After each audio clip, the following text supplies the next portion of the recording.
E aí pessoal, beleza? Sejam bem-vindos a mais um vídeo de primeiras impressões. Só que o alvo dessa vez não é nenhuma distro, é uma interface gráfica. Hoje a gente vai ver o KDE Plasma que chegou na versão 5.27.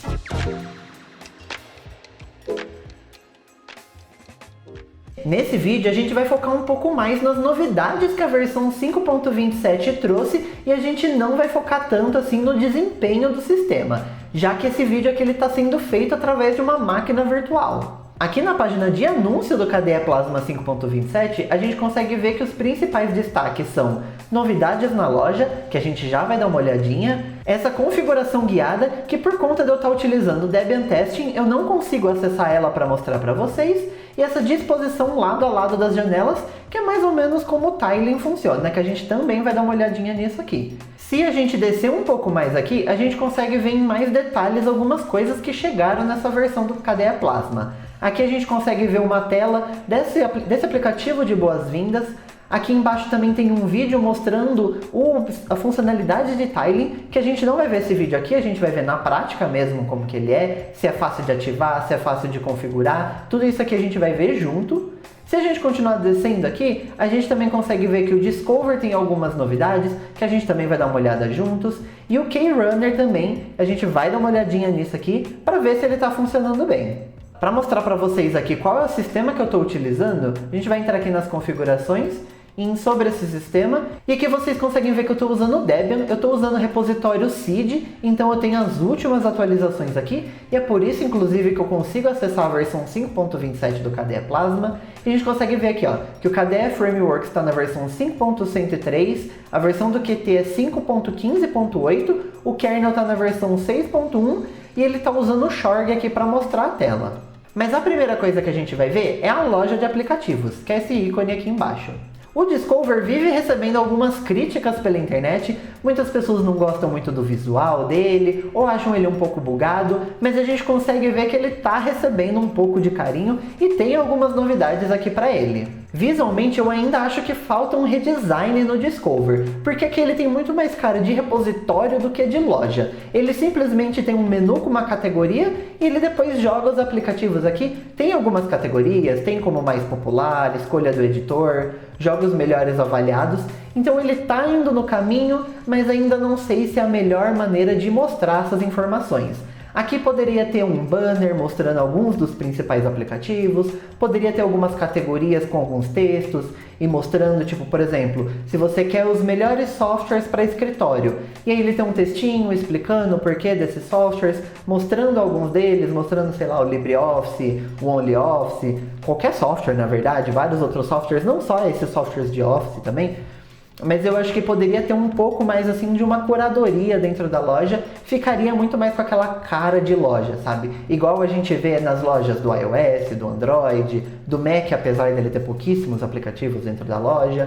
A gente vê que tem essa curadoria, tem várias categorias, tem uma mão mais humana ali atrás.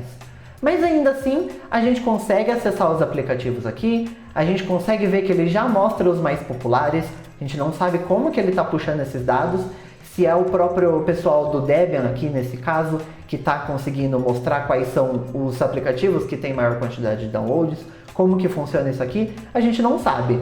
Mas aqui a loja está mostrando que o VLC, o Chromium, o GIMP, o Telegram e esse joguinho 0AD são os aplicativos mais populares da loja. Depois ele tem essa categoria aqui de escolha do editor, a gente também não sabe ao certo como que é feito essa curadoria aqui. A gente consegue ver aqui que tem bastante aplicativo focado para esse povo mais criativo, tem um Color Paint, um Krita, um Kdenlive, mas também tem o Gcompris, que é um ótimo aplicativo aqui educacional, tem esse KMyMoney, que é um gestor de finanças. A gente não sabe também de quanto em quanto tempo essa escolha do editor é trocada, mas é interessante que tem uma curadoria aqui. Depois aqui embaixo tem os jogos melhores avaliados. Se a gente entrar aqui, vamos ver como que a gente faz para avaliar esse jogo também. Aqui ó, ele está carregando as imagens do jogo. Se a gente clicar aqui a gente consegue ver numa tela maior. Deixa eu inclusive estender aqui um pouquinho a tela do Discover para a gente conseguir ver melhor. Ó, inclusive se a gente estender aqui, a gente consegue ver que aparece aqui do lado as aplicações que a gente estava naquela tela anterior, e ele vem aqui só para o lado as outras aplicações da loja. E aqui, né, as imagens agora a gente consegue ver ela um pouquinho maior, a gente consegue ver mais detalhes da foto. Aqui no jogo a gente consegue ver os detalhezinhos. O botão de instalar está aqui no canto. Ele mostra qual é a versão, qual é o tamanho desse jogo, que inclusive 6.8 MB, é muito pequeno. Ele mostra também por onde está puxando esse jogo é distribuído pelo repositório do Debian Stable, mostra as licenças, mostra a classificação do conteúdo. Isso aqui, principalmente em jogo, é muito legal, porque né, a gente sabe que tem jogos que tem tiro, que tem violência, essas coisas. Então é muito legal que tenha uma classificação de conteúdo, diferente de, sei lá, um navegador, que não necessariamente o navegador em si faz sentido ter uma classificação de conteúdo. A gente pode ver isso também, como que mostra no navegador, se ele vai mostrar essa classificação também ou se isso aqui muda. E depois tem uma descrição, tem um link para ir para o site, um compartilhamento, e a gente consegue ver aqui, ó. Aqui tem as análises do jogo, tem 83 análises, tem bastante. Inclusive essas 3 primeiras aqui que está mostrando é 5 estrelas, então faz sentido ele estar ali nos melhores avaliados. Ó, a gente consegue ver várias avaliações, tem uma estrela aqui, mas realmente tem muita avaliação 5 estrelas. Mas uma coisa que eu sinto falta aqui é a gente conseguir filtrar pelas avaliações por número de estrelas. Por exemplo, se eu vejo que tem algumas avaliações 1 estrela, talvez eu queira filtrar por essas avaliações 1 estrela para eu ter uma noção quais são os problemas que essas pessoas estão tendo. Se está todo mundo reclamando que o jogo não abre num determinado computador, ou se está todo mundo reclamando, sei lá, que ele é pay to win, ou alguma coisa assim do tipo, é interessante a gente conseguir filtrar isso e conseguir filtrar por 5, 4, 3, 2 estrelas também, é claro. A gente vê aqui que também tem um botão de doação, então se você gosta muito de um determinado jogo, um determinado aplicativo e você quer apoiar esse desenvolvedor, tem um botão aqui de doação que vai direto para a doação desse desenvolvedor. Você consegue ver aqui ó, que está diretamente no site do jogo. Tem um botão de relatar erro e aqui tem as permissões que esse jogo pede. Vamos ver aqui no navegador como que ele mostra aquela classificação de idade. Ó, aqui a gente consegue ver ó, que tem a versão, tem o tamanho, tem a distribuição. Ele não fala qual é a licença e aqui a classificação de conteúdo simplesmente não tem. Clicando aqui em todos os aplicativos, ele vai mostrar que aqui no caso do Debian está com 2052 itens na loja. Aqui ele também não aproveita muito bem o espaço, ele está mostrando um item só por linha. Se ele colocasse em colunas, aproveitaria muito melhor e conseguiria mostrar muito mais aplicações em uma página só. Mas aqui tem diversas aplicações e você consegue ordenar por avaliação, por tamanho, data de lançamento, por nome. Depois a gente consegue ver aqui as várias categorias. Por exemplo, se eu quiser entrar em acessórios e pesquisar por VLC, vamos ver se ele vai encontrar. Ó, ele fala que ele não encontrou na categoria acessórios, mas tem um botão aqui para pesquisar em todas as categorias. Clicando, ele já me entregou aqui os resultados em todas as categorias, mas ele também sofre daquele problema onde ele mostra alguns resultados não tão corretos antes mesmo do que eu pesquisei. Porque como eu pesquisei exatamente pelo termo VLC, ele deveria mostrar em primeiro lugar o aplicativo que tem o nome exatamente como VLC e só depois mostrar esses recomendados tipo FreeTux TV, SyncPlay, SMTube, que provavelmente essas aplicações têm o termo VLC, seja na descrição, seja nos metadados. Em algum lugar provavelmente deve estar mostrando esse termo, mas ele não deveria aparecer em primeiro lugar. Aqui a gente consegue ver que a gente ainda consegue acessar o VLC, mas nesse caso aqui ele ainda está em terceiro lugar. E se fosse no caso de uma Steam, por exemplo, que em algumas outras distribuições, às vezes você tem que rolar a página para achar. Às vezes a pessoa ela simplesmente não vai encontrar ali. Ó, aqui inclusive, ó, o Steam mesmo, a gente viu várias aplicações, mostra Pink Pony, Mocomaze, Stella, tem um monte de coisa e não mostra o Steam. Agora eu não sei se ele realmente não tem o Steam no repositório, se ele está só lá embaixo, e aí ele acaba não mostrando um resultado muito convincente para o usuário. Aqui inclusive eu não estou achando o Steam de jeito nenhum. Mas agora vamos dar uma olhadinha nessa funcionalidade de tiling do KDE que chegou agora na versão 5.27. Em teoria, para você ativar o tiling, é só você arrastar uma janela em um dos cantos e ele vai mostrar as grades para você saber exatamente aonde você consegue arrastar. Vamos ver se ele já funciona assim por padrão ou se a gente precisa fazer algum tipo de configuração. Vamos fazer um teste aqui com a própria loja. Para isso é só você clicar e segurar aqui nessa barra superior e arrastar para um dos cantos. Ó, inclusive aqui a gente vê que se a gente colocar nos cantos, Ó, eu posso colocar no canto superior direito e ele vai mostrar só aqui nesse cantinho. Eu posso vir aqui mais para o meio e ele vai mostrar metade de uma janela. Se eu arrastar aqui mais para baixo, ele vai mostrar só no canto inferior. Mas eu quero aqui ele ocupando metade da janela. Soltei, ele simplesmente vai encaixar. Então ele está funcionando tudo certinho, sem precisar nenhuma configuração inicial. Se a gente fizer isso com o navegador, do outro lado a gente também consegue arrastar. E agora a gente tem as duas aplicações aqui lado a lado. Então se eu quiser, por exemplo, pesquisar um tutorial no Linux aqui, enquanto eu estou mexendo na loja, eu consigo fazer isso tranquilamente. Mas como tudo no KDE, essa funcionalidade de tiling também traz diversas configurações. Só que nesse caso específico aqui, é muito difícil você achar por conta aonde ficam essas configurações. Aqui no post de anúncio, fala que você precisa entrar na configuração do sistema, que é essa tela aqui, em comportamento da área do trabalho, que aqui na verdade só tem a opção de comportamento do espaço de trabalho. Depois tem efeitos do ecrã, que ecrã é tela em português de Portugal. Então a gente entra aqui em efeitos da área de trabalho. E depois ele fala aqui que você consegue dispor de uma janela lado a lado. Aqui, o mais próximo que tem de opção é essa aqui de grades da área de trabalho, que se você clicar em configurar, ele vai cair numa outra tela aqui que não é exatamente o que a gente quer.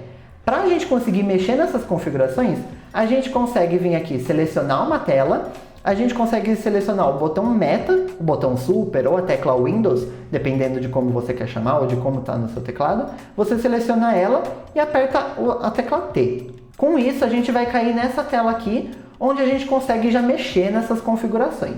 Aqui, ele primeiro no canto superior direito tem essa opção de padding, que é esse espaço que vai ter entre cada janela. Então, se você quer que a janela fique 100% colada, você consegue diminuir isso para 0. Se você quer que tenha um espacinho a mais, é só você aumentando esse número. Você inclusive consegue carregar um layout aqui, então se você já tiver um layout pronto e você quiser passar para alguém e essa pessoa só carregar esse layout, você consegue vir nesse botão aqui. E depois você pode configurar como você quer que as janelas fiquem aqui na sua área de trabalho. Aqui por padrão ele tem 3 janelas, tem 2 mais finas nos cantos e uma maior no meio. Você consegue quebrar elas horizontalmente, então você consegue clicando várias vezes. Você consegue quebrar verticalmente, então você consegue fazer isso, e você consegue um floating tile, que é basicamente uma janela flutuante. Então se você quiser que uma janela fique exatamente nesse canto aqui, independente de como você quiser ajustar, você consegue. Depois, se você, como eu, aqui acabou colocando muitas janelas, é só vir aqui no botão Delete, aqui deu um erro inclusive, vamos voltar lá. A gente consegue vir aqui, ó, o botão Delete tem que estar selecionado. A gente clica aqui em Delete, vai apagando e pronto. Olha, agora eu tenho as 2 colunas aqui no canto, mas a do meio eu consegui quebrar ela em 2 horizontais.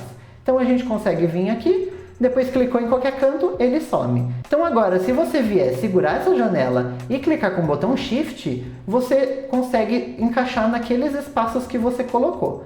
Eu quero que essa janela fique aqui, por exemplo, essa fique aqui embaixo, e essa fique no canto direito, por exemplo. E você consegue ver que essas janelas têm aquele padding de 4 pixels que estava por padrão. Então esse cantinho, se você quer aumentar ou diminuir, é naquela opção de padding. A última novidade do KDE Plasma 5.27 é algumas melhorias no KeyRunner. O KeyRunner, na verdade, já existe há muito tempo no KDE, e para quem não está acostumado com ele, ele é mais ou menos o que o Spotlight faz no macOS, que é basicamente uma barra onde você consegue abrir qualquer aplicativo, você consegue abrir arquivos, você consegue fazer várias coisas. E agora o KeyRunner ele ficou ainda mais poderoso. Agora você consegue converter hora, você consegue converter moeda, você consegue fazer contas direto do KeyRunner, e para você ativar ele é muito simples. É só você usar o comando Alt e mais espaço. Ele vai abrir lá no canto superior direito. Se você quiser, você pode deixar ali, mas você também pode vir aqui no botão de configurar KeyRunner e você consegue colocar ele no centro, por exemplo, se você acha mais fácil de visualizar. Então a gente pode vir aqui, dar um OK, apertar Alt e espaço de novo e agora ele está no centro. Se, por exemplo, eu quero saber quanto é 25 mais 157, ele já vai mostrar aqui, calculadora, que o resultado é 182. É óbvio, a gente consegue fazer vários outros cálculos, a gente consegue colocar uma subtração aqui, Mas o KRunner ele não faz só contas. Agora ele também consegue pesquisar por horários de outras localizações, ou se você quiser saber, por exemplo, quanto é 3 da manhã em UTC, você consegue fazer isso também. Por exemplo, aqui agora são 5h52. Eu quero saber qual é o horário de Londres. É só eu escrever hora e colocar o nome da cidade. Aqui, se você colocar Londres, por exemplo, ele não vai encontrar. Mas se você colocar em inglês, ele vai falar que agora em Londres são 8h53, 3 horas para frente. Inclusive, isso é muito legal, que ele mostra exatamente quantas horas são para frente.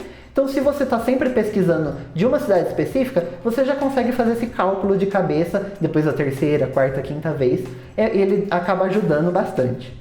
Uma outra coisa que o KRunner agora é capaz de fazer é trabalhar com unidades de medidas. Por exemplo, eu quero saber quanto é 153 centímetros em outras unidades de medida. É só eu escrever 153 cm e ele já vai mostrar o conversor de unidades. Ele mostra que em metros é 1,53 metros, que em jardas é 1,67323, ele mostra em pés, em polegadas, em quilômetros, em milhas e em milímetros. E é claro, no KRunner você continua conseguindo fazer tudo que você já fazia antes. Você consegue abrir aplicações, então por exemplo, eu vim aqui nas configurações do sistema, dou um Enter e eu abro. Eu consigo vir aqui, eu consigo dar um sudo apt update diretamente aqui do KRunner. Você consegue passar qualquer comando de linha de comando. E essas são as principais novidades do KDE Plasma 5.27. Mas e aí, o que você achou? Deixa aqui nos comentários. E se você quiser conferir o nosso último vídeo de primeiras impressões, onde a gente falou do Elementary OS 7, é só clicar nesse vídeo que está aqui do lado. Eu te vejo lá!